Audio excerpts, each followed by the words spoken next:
If we're looking at our systems or we're looking at the outputs in our organization, we can constantly see whether things are working or whether we're starting to see challenges. One of the things we can look at is output. If our output is starting to be diminished, or if we're introducing new technology and it's just not being adapted and we're expecting efficiencies to be essentially to be realized along the way, then we need to probably be looking at our system. In fact, I would recommend that every year at a minimum, you're looking at your systems and saying, how can we make these better?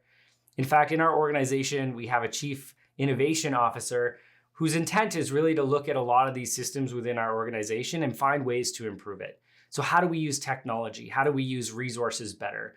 And look at those systems. One of the ways that you can tell if a system isn't working is if we're starting to have challenges, if employees are struggling, if our clients are feeling unsatisfied. We've got a system that needs to be re-optimized along the way. If you've got a system that's broken in your business, you need to be looking at it, you need to revise it, you need to redeploy that new system and train people on what the next level is.